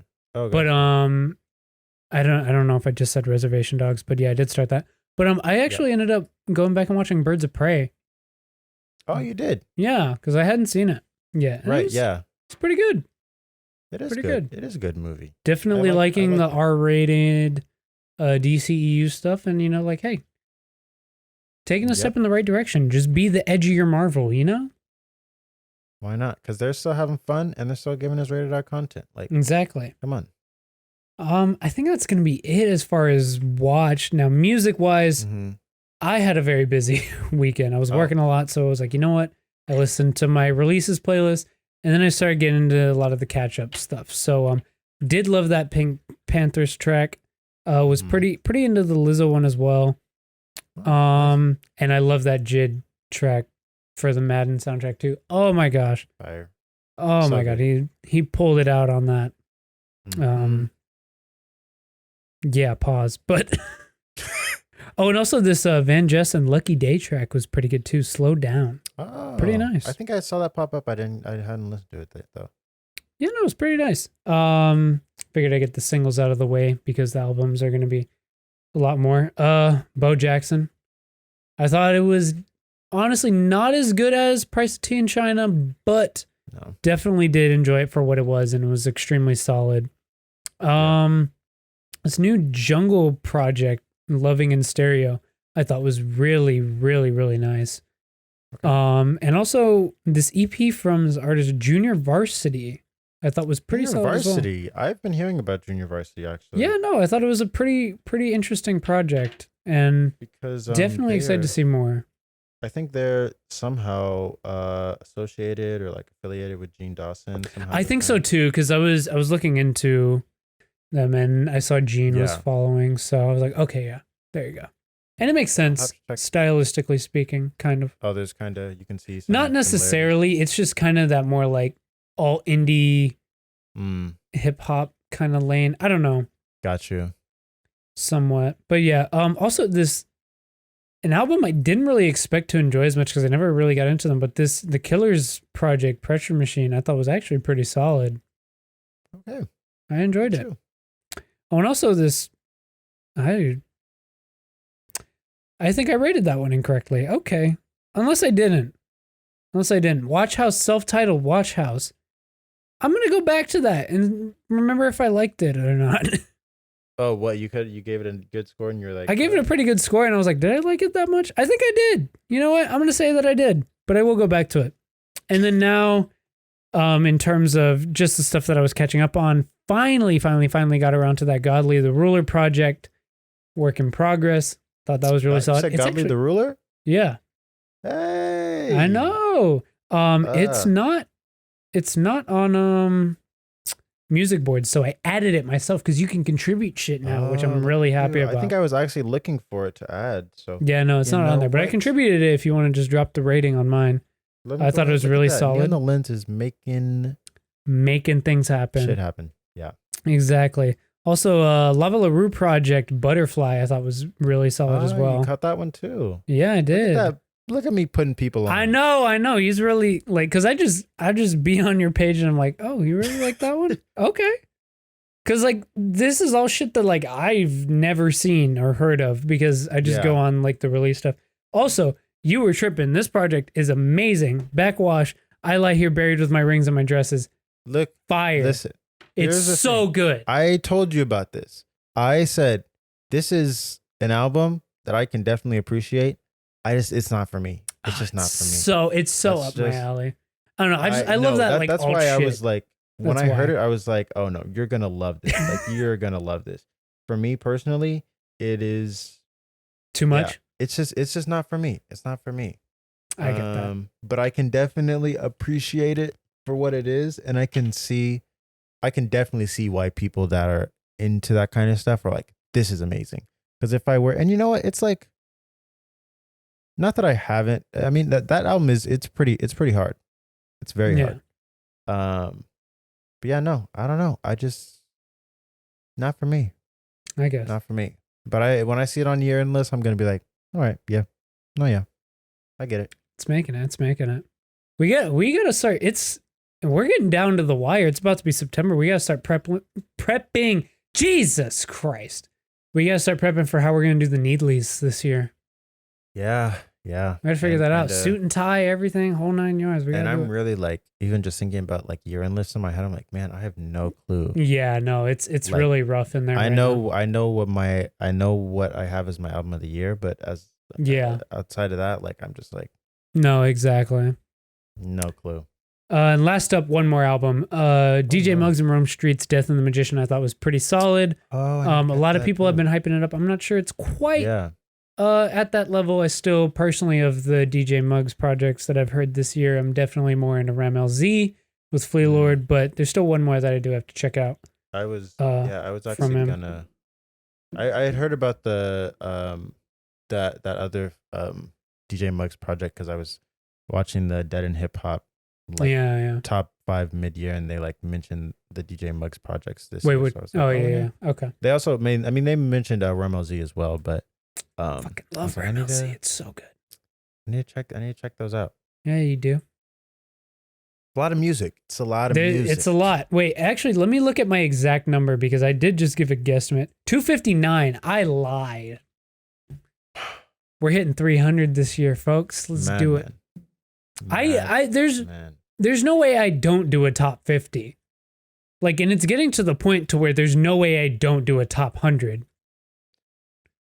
That might have to be a solo channel thing. Whoa. That might have to go Whoa. on the solo channel. Top 100? That's a lot. That's a lot. Hey, there's just But too much shit. I don't want to leave anything out. it's getting to the point where I feel bad, almost like I almost need to do a rap albums of the year, because I feel like this year, like I have Oh, yeah. so many like rap albums that I love that it's gonna be like I don't want my list to just be completely dominated by rap, but I feel like rap has been really solid this year. Either that, or I've Damn, just you're been gonna digging Oscars into a them? lot. You're gonna Oscars them? I don't know, but it is something that I noticed. Um, that actually, once again, to mention Dead and Hip Hop, they do their top. I mean, because they're a hip hop channel, they do their like top however many 10 albums, rap albums of the year. And then like one of the guys, Mike, he has like his own channel where he does like his albums of the year. Right. Um, so I think it's kind of, I don't know. I just don't want to have a completely rap dominated year end list, which maybe I have to expand to 50. I think we can both manage 50.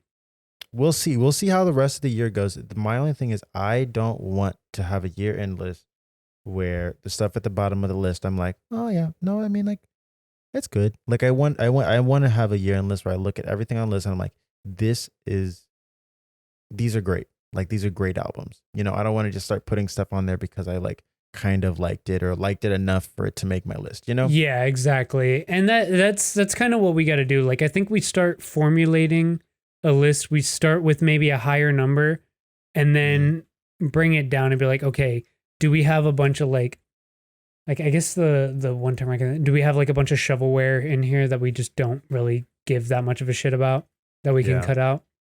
Then yeah, bring it down. I think like I may start at 100 and just see. It depends on how many. No, I like, don't have that much, but no, because the way that I do mine, it's always like anything 7 and up is in consideration. yeah, I would agree. I mean, generally don't. I mean, I haven't necessarily in the past like uh had like a number ranking in my head, but um the only reason I do them now is even on music board, I in terms of my ratings, I'm not really like that precise or thinking about them that much. I'm just kind of like using it as like when I go back, I'm like, let me look at what I had at 3.5 Yeah, and up, which that's like what I'm saying. Yeah, yeah, even I though mean, but like you at you this saw how point, I did anything mine I last like, I year. do just like a 4. Really, at this point, I'm just like I don't really think about doing Well, any no, more. But so here's how I do mines, right? And I still haven't gotten one yet, but I have words that like if these words come out of my mouth, that's the number that it is. Makes it easy. Um 10 is obviously perfect, right? Okay, Right? interesting. 9 is a little more of a like weird area because like if it's a 9, I feel it, you know?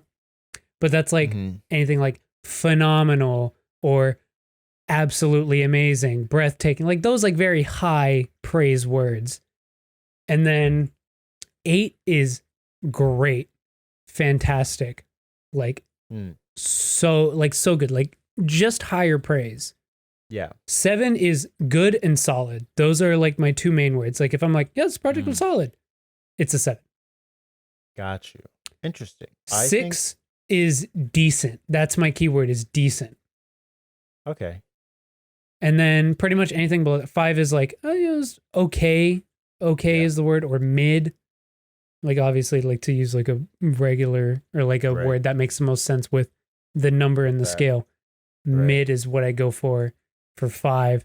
And then from there, it's just like, I mean, awful is 1, and like, Jeez. like but You those are more like I just kind of when I listen, I feel it. Yeah. But I think for my higher end of the scale, for the higher half, I have the keywords that that make help it you. easier for me to know Right. exactly what it is. And obviously with some room, because like I may think an album is like Bo Jackson. I thought it was a solid album, but it was a little bit better than a 7. Just a little bit better. Okay. See, I think for me, the reason I like the numbers don't translate well is because like a 10 to me, like it feels like it's on such a, like when I'm numbering things, it's a very objective scale, and it doesn't take into consideration like how I feel necessarily, because like my current album of the year, which I'm not going to say, I'm going to keep it a, What? I mean, wait, I'm going to keep it surprise. wait, do But I not even know what it is? I don't think you do. I mean, What? I've talked about it on here, but I don't think I said that it was my album of the year, because at the time I listened to it, it wasn't my album of the year. But I don't think it's a 10. Like I don't think it's a perfect album, but I Would you say it's a 9? really love it. I'd say it's a 9. Well, then I'd there say you it's a go. 9. I mean, like, But it I'd doesn't say have to that be there a are 10. probably albums I've listened to this year that are better objectively. Yeah, but I guess like But at the end of the day, it's still personal rating. Like yeah, there really is like really and truly no such thing as objectivity.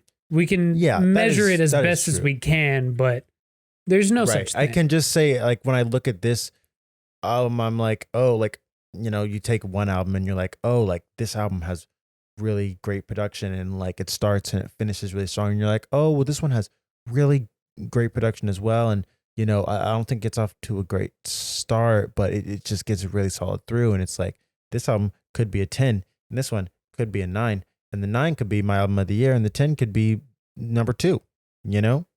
I don't think that works though. It I does think work. that's It like does work. inherently a flaw in how you're rating them. I don't think Because it then I is. think if you I well that's I think the if you thing is, I can't personally do- enjoy the 9 more, or if you think the 9 is better in your opinion, then that should be the 10. I don't know. I don't know. That's the thing, because I look at number, when I think of numbers, I think of putting a number to an album. This is literally completely, we're just doing this at the end of the pod. Yeah, just- hey, fuck it. Hey, y'all enjoy this shit. We know you do. I mean, we had that technical schmechnical shit that happened, so we gotta fill the air. We gotta pat it a bit at the end. For me, like numbers feel like such an objective thing sometimes. I don't know, because like you said, 10 is like perfect, you know, and it's like, well, maybe I don't think this album is perfect In It's your own imperfect. mind. In my own mind, you know, even though I love it. So I guess here's my question. So you have two albums. You personally enjoy one more. Are you still going to consider the other one perfect if you think in your own mind that this one's better? Like, is that album perfect to me? No, it's not perfect. Okay, It's not a so perfect album. no, but what I'm saying is because you said one's a 9 and one's a 10. Yeah. You're saying so you don't consider the other album perfect. No, like I think a 10 can still be perfect. No. Because here's my thing. So let's say because you said you would rank the 9 higher than the 10, right? Mm-hmm. So you think that this one's perfect, but you think this one's better, the 9. So I enjoy the 9 more. you enjoy the 9 more. Okay. Well, now we're getting into different territory.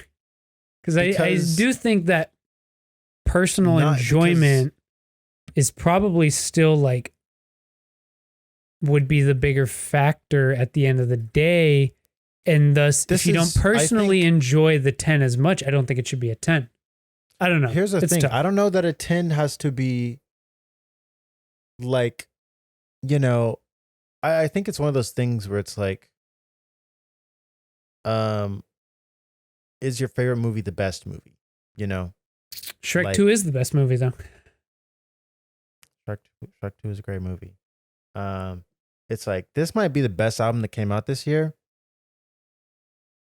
but I like this one more. And it's my favorite. And this one might be technically perfect. Like a 10 in every way. But this one here means it resonates with me more. And I guess I can see that a little bit more now. I think the biggest thing is that like when I have these numbers, it just gives me a baseline to go off of. Because like if I gave something a 6, there's no way it's gonna be in consideration. Okay, yeah. If it's a 6, like that's why I'm saying 7 and above. 7. Although there are some albums I'm like, man, I really enjoy this, even though it's not that high. Like I don't know, like maybe like, or I'm not that technically great. Like, I don't know, maybe like every Jaden Smith project, I'm like, man, I really like this. I don't think it touches any single, great rap release this year, but I really enjoy this album. And I actually never put him on my year end list because I just have a hard time finding a place for him amongst I everything else. guess. I don't know. But he just never seems like I can put him what if I put him at like number 15 and then I have like Conway at 18? Like, are you really putting Jaden Smith over Conway, man? If that's how you It feel, just doesn't feel right. It doesn't if feel that's how right. you It doesn't feel, sit fuck right feeling right in my like, soul. Fuck feeling right, man. Well, I want my year-end list to feel right to me, and that doesn't feel right. All right. But like, what's true to you is what feels right to you. Hey guys, if you want to watch the extended version of this argument, follow us on page. This